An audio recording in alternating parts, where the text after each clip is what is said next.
ایسے کہنا بھی ذرا مسجد بھی گونجے پتہ چلے حضور دے غلام اپنے آقا کو یاد کر رہے ہیں. نعرہ رسالت یا رسول اللہ، نعرہ رسالت یا رسول اللہ.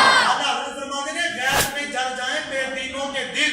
یہ جڑے اندر میں یا رسول اللہ نہیں کہنا چاہیے. اللہ حضرت فرماتے ہیں یہ بے دینوں کے دل ہور چلن انہاں نوں ہور ساڑ ہوے. غیظ میں جل جائیں بے دینوں کے دل یا رسول اللہ کی کثرت کیجیے. نعرہ رسالت، نعرہ حیدری، تاجدار ختم نبوت، تاجدار ختم نبوت. پیر میرے شاہ صاحب فرماتے ہیں نمازاں اپنے واسطے پڑھتے ہیں، روزے اپنے واسطے رکھتے ہیں، حج اپنے واسطے کرتے ہیں، زکات اپنے واسطے دینے ہیں. اگر اسی چاہتے ہیں کہ اسی نبی پاک دی ذاتی خدمت کریے تے مریدہ پوچھا شادی کی کریے، آپ نے فرمایا اگر چاہتے ہو کہ سرکار دی ذاتی خدمت کرو، نبی پاک دی ذاتی سیکیورٹی کرو، تو پھر تہاڈا فرض بنتا کہ سرکار دی ختم نبوت دا پیرا دیکھو. سبحان اللہ. تاجدار ختم نبوت زندہ باد، زندہ باد، زندہ باد. قبلہ حضور پیر سے ارشاد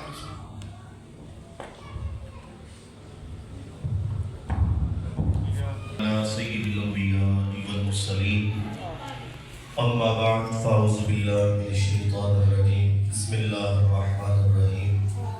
وبشر الصابرین الذین اذا اصابتهم مصیبہ قالوا انا للہ وانا الیہ راجعون. آمنت باللہ صدق اللہ العظیم.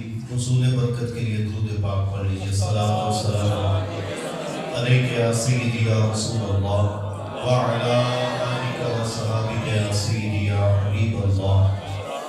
الصلاۃ والسلام علیک یا سیدی یا نور اللہ وعلی آلک و صحابک یا سیدی یا جد الحسن والحسین. احباب ذوالفقار، اللہ تبارک و تعالیٰ کا بے حد احسان اور شکر ہے کہ جس مالک کائنات نے ہم سب کو ماہ سیام کے اندر جمعۃ المبارک کے یہ حسین لمحات دیکھنا نصیب فرمائے.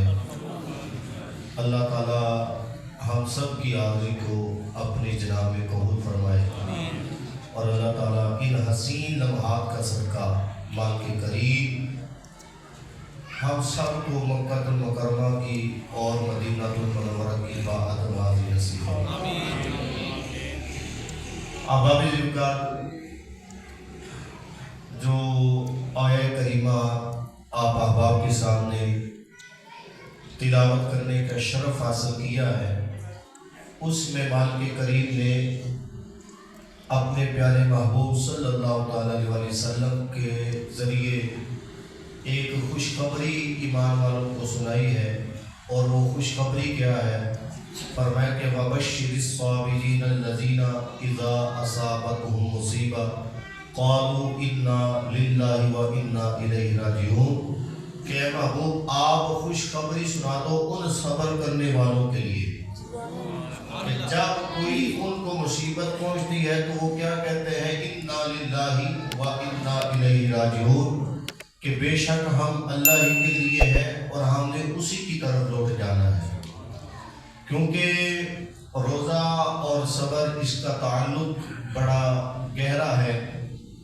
ایک بندے کے پاس صبر نہیں ہے تو وہ روزے کو کبھی بھی نبھا نہیں سکتا. صبر اور روزہ یہ دونوں کا تعلق بڑا گہرا ہے. تو آج انشاءاللہ العزیز صبر کے حوالہ سے کچھ گزارشات آپ احباب کے سامنے رکھوں گا. اور صبر یقین جانے وہ دولت ہے جو اللہ تعالیٰ ہر کسی کو نہیں عطا فرماتا، بلکہ ابھی میں پڑھ رہا تھا کہ صبر ایک خاص عنایت ہے جو اللہ تعالیٰ اپنے بندوں کو عطا فرماتا ہے. تو اگر ہم اپنی زندگی کے اندر صبر کو شامل کر لیں تو ہم بہت ساری مشکلات سے بچ سکتے ہیں. ہمارے نا بہت سارے معاملات ایسے ہوتے ہیں جو بے صبری کا انجام ہوتے ہیں.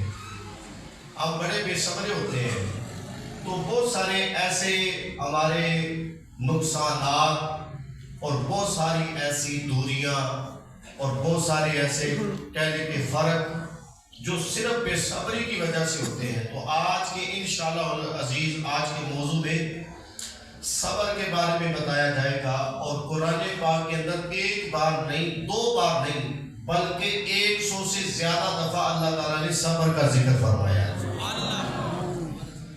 اور 1000 سے کم و بیش زیادہ احادیث مبارکہ میں نبی کریم صلی اللہ علیہ وسلم نے اپنے غلاموں کو، یعنی کہ اس امت کو صبر کی تلقین فرمائی ہے۔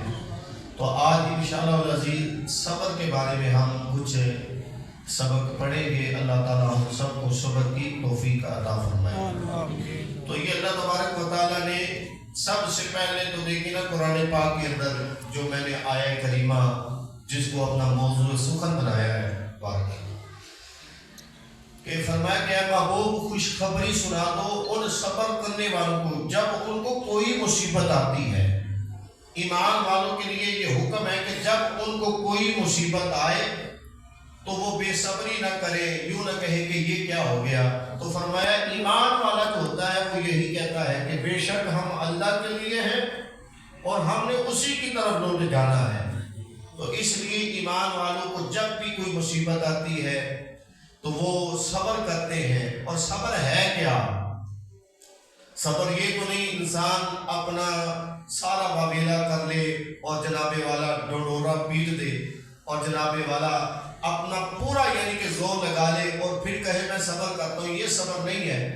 بلکہ جب کوئی مصیبت آئے تو وہ صبر کرے، اور صبر یوں کرے کہ اس کی مصیبت کا ساتھ والے بندے کو پتہ بھی نہ چلے۔ زبان سے تو کہنا تو کجا ہے نا، زبان سے کہنا تو دور کی بات ہے، اس کی طبیعت، اس کے چہرے کی رنگت بھی نہ بتائے کہ یہ بندہ پریشان ہے، بلکہ وہ دل ہی دل میں مالک کی بارگاہ میں عرض کرے مالک مولا یہ تیری طرف سے ہے اور یہ تو نے ہی دور کرنا ہے۔ تو یہ ہے صبر، اور اس پر جو اجر دیا جاتا ہے وہ اجر عظیم ہے۔ حدیث پاک میں آتا ہے نبی پاک صلی اللہ علیہ وآلہ وسلم نے ارشاد فرمایا کہ بروز قیامت جب اللہ تعالیٰ صابرین کو ان کا اجر دے گا تو دوسرے لوگ دیکھ کر تمنا کریں گے کہ کاش ہمارے جسموں کو کینچیوں سے کاٹ دیا جاتا اور آج ہمیں بھی یہ اجر دیا جاتا۔ تو یہ اجر اللہ تبارک و تعالیٰ ایمان والوں کو اور صابرین کو عطا فرمائے گا۔ اور بلکہ حضرت انس رضی اللہ تعالیٰ عنہ اس حدیث پاک کے راوی ہیں، آپ فرماتے ہیں کہ اللہ تبارک و تعالیٰ بروز قیامت اپنی ساری مخلوق کو جب اکٹھا کرے گا، حضرت انس رضی اللہ تعالیٰ عنہ آپ فرماتے ہیں نبی پاک صلی اللہ علیہ وسلم نے فرمایا کہ اللہ عز و جل فرماتا ہے کہ جب میں اپنے کسی بندے کو آزماتا ہوں دو چیزوں سے، اور وہ دو چیزیں کیا ہیں؟ یعنی آنکھیں، تو پھر وہ صبر کرتا ہے۔ دو چیزوں سے آزماتا ہوں یعنی آنکھیں، پھر وہ صبر کرتا ہے تو رب فرماتا ہے کہ میں نے اپنے بندے کو جنت عطا کر دی۔ اور اگلی حدیث پاک نبی پاک صلی اللہ علیہ وسلم نے فرمایا کہ قیامت کے دن اللہ تعالیٰ ہر مخلوق کو جمع فرمائے گا، ساری مخلوقات جمع ہو جائے گی، اور پھر ایک اعلان کرنے والا اعلان کرے گا۔ وہ اعلان کیا کرے گا کہ کہاں ہیں وہ لوگ جو فضیلت والے ہیں؟ فضیلت والے لوگ کہاں ہیں؟ کچھ لوگ کھڑے ہوں گے، سارے نہیں، کچھ لوگ کھڑے ہوں گے، اور وہ کھڑے ہو کر جنت کی طرف جائیں گے۔ فرشتے روکیں گے، پوچھیں گے آپ کون ہیں؟ وہ کہیں گے ہم فضیلت والے ہیں۔ تو فرشتے وضاحت پوچھیں گے کون سی فضیلت والے؟ تو وہ کہیں گے کہ ہم پر ظلم ہوا، ہم نے صبر کیا ہے۔ آج ہم حکومت کا رونا روتے ہیں کہ ہم پر ظلم و ستم ہو گیا، ہم پر یہ ہو گیا، ہم پر یہ ہو گیا، یہ ہم سارے اس میں شامل ہیں۔ تو آپ صبر کریں، تو اور مصیبت آ جائے صبر کریں، اس کا اجر کیا ہے؟ سرکار دو عالم صلی اللہ علیہ وسلم نے فرمایا جب فرشتے وضاحت پوچھیں گے کہ فضیلت والے کون سے، تو وہ کہیں گے کہ ہم پر ظلم ہوا، ہم نے صبر کیا، تو فرشتے کہیں گے وہ سامنے جنت ہے اس میں داخل ہو جاؤ۔ تو یہ دیکھیں صبر کا اجر کیا ہے؟ جنت ہے۔ اور سرکار دو عالم صلی اللہ تعالی علیہ وآلہ وسلم نے ارشاد فرمایا کہ جب اللہ تعالیٰ اپنے بندے کا درجہ بلند کرنا چاہتا ہے جنت میں تو وہ ہیلا کیا کرتا ہے، وہ اپنے بندے پر کوئی مصیبت بھیجتا ہے، اسے کوئی تکلیف پہنچتی ہے۔ آپ دیکھیں مالک کتنا کریم ہے، ہیلا کیا کیا، اس پر کوئی مصیبت آتی ہے، کوئی پریشانی آتی ہے، اسے کوئی درد پہنچتا ہے، دکھ آتا ہے، اور وہ بندہ کیا کرتا ہے، وہ صبر کرتا ہے، تو اللہ تعالیٰ اس صبر کی وجہ سے جنت میں اس بندے کا درجہ بلند کر دیتا ہے۔ اس لیے صبر یہ بہت بڑی دولت ہے۔ اور نبی پاک صلی اللہ تعالیٰ علیہ وسلم نے ارشاد فرمایا، یہ دیکھیں صبر دو طرح کا ہوتا ہے، اور بعض علماء نے 3 طرح کا بھی لکھا ہے۔ تو صبر جو ہے ایک گناہوں پر صبر ہے، ایک ہے نیکیوں سے صبر، اور ایک ہے مصیبت پر صبر۔ یہ 3 اقسام، اور بعد نے 10 بھی لکھی ہے، لیکن عموماً جو 3 اقسام بیان کی جاتی ہیں، اور امام حیثمی رحمۃ اللہ تعالیٰ علیہ آپ نے یہ 3 قسمیں بیان فرمائی ہیں۔ فرمایا پہلی جو صبر کی قسم ہے نا، وہ ہے گناہوں سے صبر کرنا، گناہوں سے بچنا۔ بہت سارے گناہ ایسے جن پر انسان قادر ہو جاتا ہے۔ مثال کے طور پر نبی پاک صلی اللہ تعالیٰ علیہ وسلم نے ارشاد فرمایا کہ ایک شخص تنہائی کے اندر ہے، اور ایک حسینہ عورت جو مالدار بھی ہے، حسینہ بھی ہے، جاہ و جلال بھی اس کے پاس ہے، اور وہ دیکھنے میں بھی آنکھوں کو بھاتی ہے، تو سرکار نے فرمایا کہ وہ جب انسان کو گناہ کے لیے بلائے اور آدمی اس پر قادر بھی ہو، کوئی تیسرا بندہ نہ دیکھ رہا ہو، لیکن وہ اس پر صبر کرے اور ڈر جائے کہ اللہ مجھے دیکھ رہا ہے، اور اس کے گناہ کو ٹھکرا دے، تو فرمایا بروز قیامت جب کوئی سایہ نہیں ہوگا، اللہ تعالیٰ کے سائے کے نیچے وہ بندہ ہوگا۔ تو نبی پاک صلی اللہ تعالیٰ علیہ وسلم کی اس حدیث پاک سے پتہ یہ چلا کہ گناہوں پر صبر کرنا، گناہوں سے بچنا، یہ بھی خالی نہیں ہے۔ ہم بہت سارے گناہ ایسے ہیں کہ ہم ان کو چھوڑ دیتے ہیں، صبر کرتے ہیں، اور اسی طرح نیکیوں سے صبر، نیکیوں میں یعنی کہ اعمال کرنا اپنی طاقت کے مطابق۔ ایک بندہ ہے رات کو جناب والا اسے نیند بھی آئی ہے، وہ سارا دن کا تھکا ماندہ ہے، محنت کی ہے، مزدوری کی ہے، اور جسم تھکاوٹ سے چور چور ہے، لیکن وہ کیا کرتا ہے، کہتا ہے میں نے نماز عشاء ادا کرنی ہے، اور عشاء کی نماز ادا کرنے کے لیے وہ مصلی پہ کھڑا ہو جاتا ہے، یا یوں کہہ لیں کہ وہ نماز تہجد کے لیے کھڑا ہو گیا، یعنی کہ اس نے صبر کیا، اپنے جسم کو تھکا ہوا نہیں دیکھا، یہ نہیں دیکھا کہ میں نے صبح کو پھر ڈیوٹی پہ جانا ہے۔ تو سرکار دو عالم صلی اللہ تعالیٰ علیہ وسلم نے اس کے لیے بھی بشارت سنائی ہے۔ اور ایک وہ بندہ جو مصیبت پر صبر کرتا ہے، اور وہ مصیبت کسی طرف سے بھی آ سکتی ہے، اس کی ذاتی معاملات کی وجہ سے یا اللہ کی طرف سے، تو اس پر وہ جو صبر کرتا ہے اللہ تعالیٰ اسے بھی اس کا اجر جنت عطا فرمائے گا۔ اور سرکار دو عالم صلی اللہ علیہ وسلم نے ارشاد فرمایا، ہماری نا یہ زبان جو ہے، زبان یہ بہت بے صبری کرتی ہے، ہم بہت جلدی سے بہت ایسے جملے بے صبری میں بول جاتے ہیں جو اگلے کی دل آزاری کا سبب بنتے ہیں، اگلے کی دوری کا سبب بن جاتے ہیں، اور انسان بہت سارے ایسے بول جاتا ہے کہ بعد میں وہ پچھتاتا ہے۔ تو اس لیے سرکار دو عالم صلی اللہ تعالیٰ علیہ وسلم نے ارشاد فرمایا، تم مجھے 2 چیزوں کی گارنٹی دے دو، فرمایا میں تمہیں جنت کی بشارت دیتا ہوں۔ تو عرض کیا حضور وہ کون سی چیزیں ہیں؟ فرمایا وہ جو 2 جبڑوں کے درمیان یعنی تمہاری زبان، اور جو 2 ٹانکوں کے درمیان تمہاری شرمگاہ ہے، فرمایا ان کی ضمانت تم دے دو، جنت کی ضمانت میں محمد دیتا ہوں۔ تو ہمارے اور ایک روایت میں آتا ہے کہ جب صبح ہوتی ہے، صبح تو سارے جسم کے اعضاء یہ ہاتھ باندھ کے زبان کے آگے کھڑے ہو جاتے ہیں اور کہتے ہیں کہ تو چپ رہنا، تو بولتی ہے تو تیری وجہ سے ہمیں بھی تکلیف ہوتی ہے۔ تو اور بلکہ حضرت مولانا روم رحمۃ اللہ تعالیٰ علیہ آپ نے نا ایک بڑی پیاری روایت نقل کی ہے۔ وہ کہتے ہیں کہ ایک مولانا صاحب بیان کر رہے تھے کہ سرکار کا فرمان ہے کہ جو خاموش رہا وہ نجات پا گیا۔ تو ایک شہزادہ بادشاہ کا بیٹا جا رہا تھا، تو اس نے یہ حدیث پاک سنی اور ایسی سنی کہ اس کے دل میں اتر گئی، اور اس نے پکا تہیہ کر لیا کہ اب میں نہیں بولوں گا۔ وہ گھر آ گیا، گھر والے بلاتے رہے لیکن شہزادہ چپ ہے۔ بادشاہ پریشان ہوا کہ شاید یہ کسی بیماری میں مبتلا ہو گیا ہے، اور حکیموں کو بلایا جو بڑے بڑے اچھے حکیم تھے، اور طبیب آئے، ڈاکٹر آئے، لیکن کوئی سمجھ نہ آئی۔ تو آ کر ایک سیانہ بندہ جو سمجھدار عقل مند دانا بندہ تھا، اس نے کہا کہ میرا مشورہ مانو تو صبح صبح نا اس کو سیر کے لیے اس کو نکالا جائے اور کہا جائے کہ یہ جتنی بھی سیر ہو سکتی ہے یہ سیر کرے۔ تو بادشاہ نے اپنے خدام کی ڈیوٹی لگا دی، کہا کہ جب صبح ہو تو یہ شہزادے کو اپنے ساتھ دور دراز علاقوں میں لے کے جانا سیر کے لیے، کہ ہو سکتا ہے اس کی بیماری دور ہو جائے۔ میں یہ بتانے لگا ہوں کہ خاموش جو صبر کر کے خاموش رہتا ہے اسے کیا اجر ملتا ہے۔ تو وہ بادشاہ کا بیٹا شہزادہ وہ نکلتا تو بادشاہ شام کو رپورٹ لیتا کہ بولا کہ نہیں بولا، وہ کہتے نہیں بولا۔ تو ایک دن وہ سیر کے لیے نکلے ہوئے تھے تو رستے میں شکار کے لیے وہ درخت کے اوپر نہ دیکھ رہا تھا کہ کوئی شکار مل جائے، کوئی پرندہ مل جائے۔ تو بادشاہ نے دیکھا کہ شکاری نے درخت کے اوپر دیکھا کوئی اسے چڑیا کوئی فاختہ نظر نہ آئی، کوئی شکار نظر نہ آیا، تو وہ آگے چل دیا۔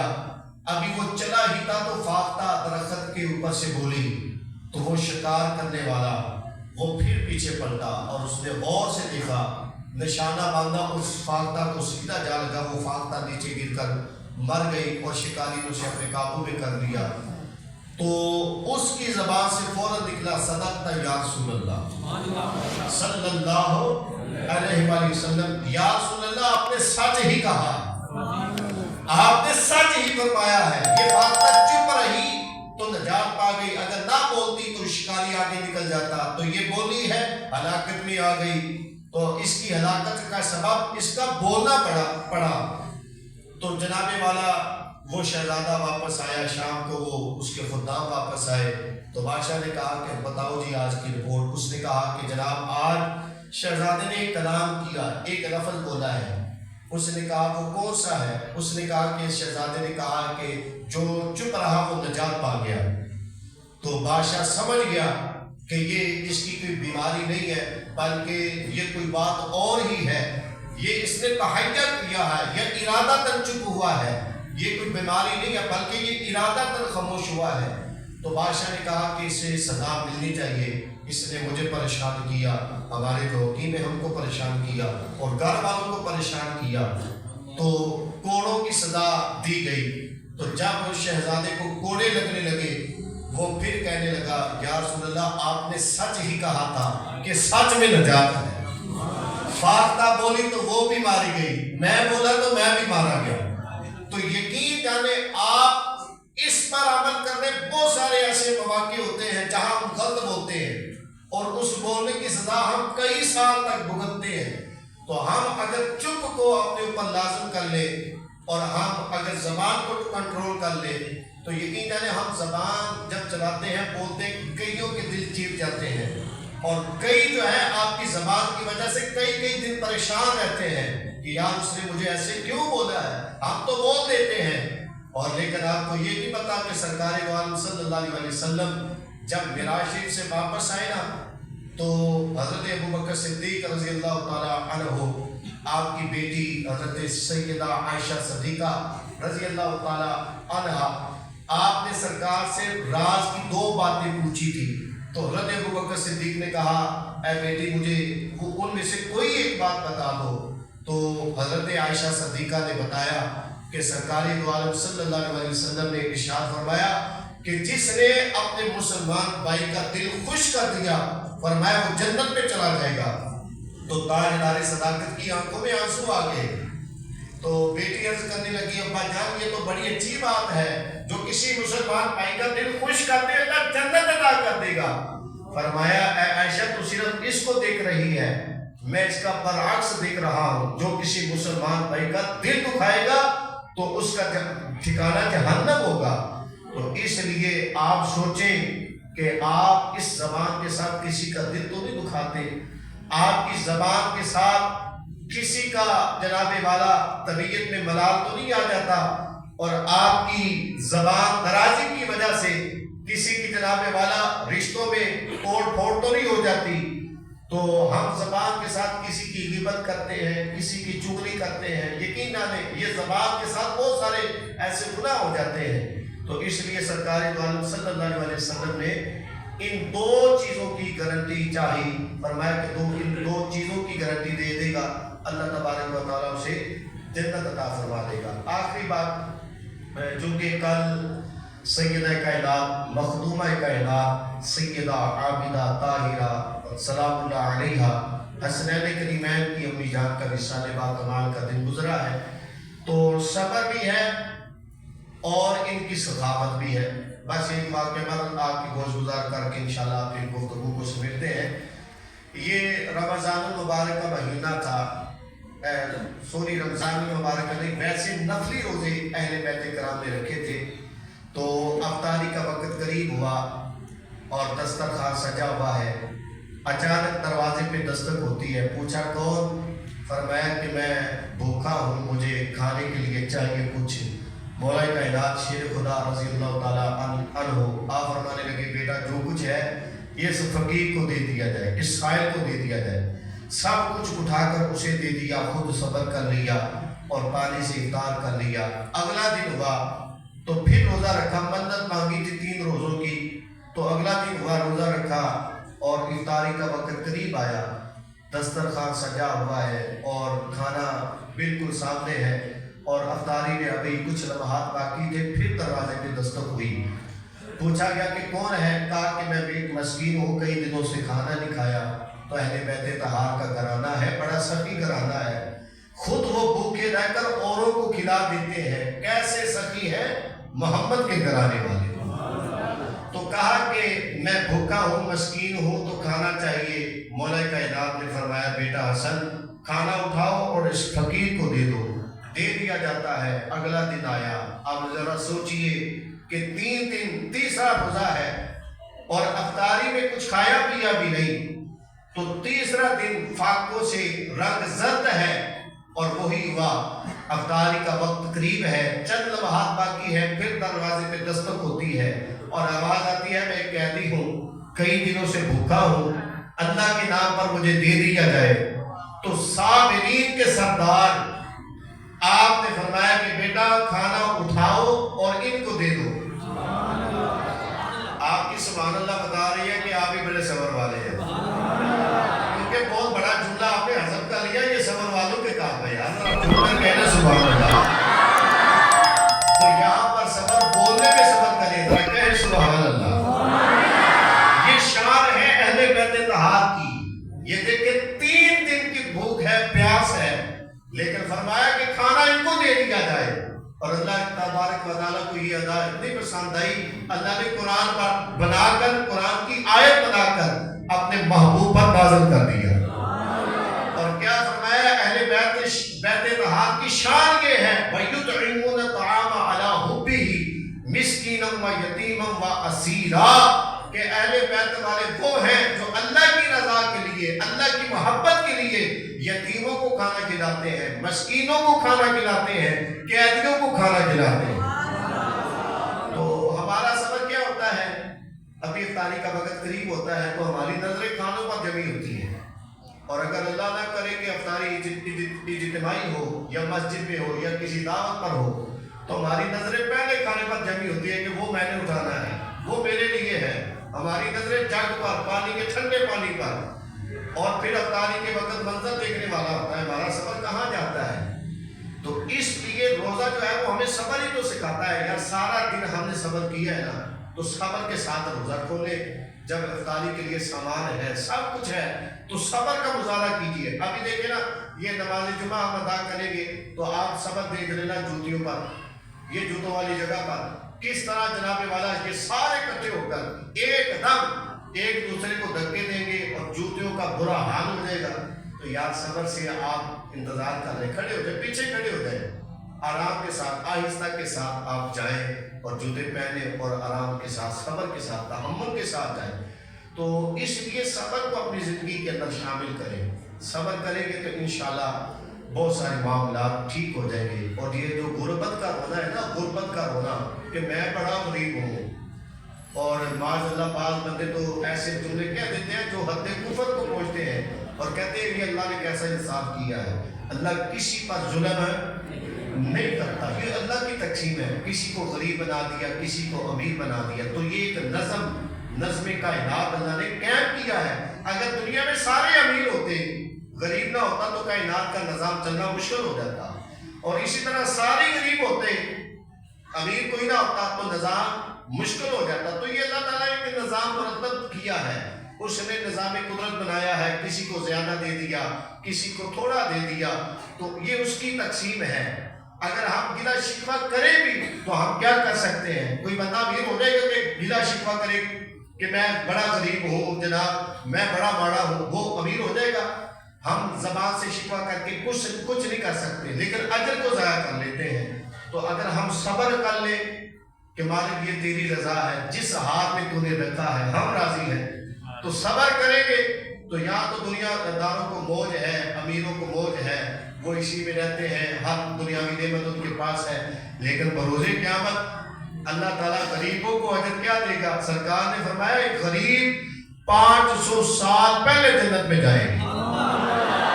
آواز کمزور ہے، لگتا ہے سارے امیر بیٹھے ہیں. اور غریبوں کے لیے جملہ ہے، غریبوں خوش ہو جاؤ. سرکار آپ کے لیے فرما رہے ہیں، فرمایا امیر حساب کتاب لیتے ہوں گے، اور حساب و کتاب کوئی سوکھا نہیں ہے، آسان نہیں ہے. 500 سال لگے گے ان کو حساب و کتاب دینے میں. تو سرکار نے فرمایا غریب جو ہے وہ 500 سال پہلے جنت میں چلے جائیں. چنگی مندی اتنے نے گزر جانی ہے کہ انشاءاللہ اتنے موجہ مانا گے انشاءاللہ نزید. تو آپ کو پہلے جمعہ بھی بتایا کہ انشاءاللہ ہماری مسجد کے اندر اس دفعہ بہت بڑا پیکج، عمرہ پیکج آپ کے لیے رکھا گیا ہے کہ جو انشاءاللہ پنجگانہ نماز کی پابندی کرے گا اس کے نام کا قرآن ڈالا جائے گا.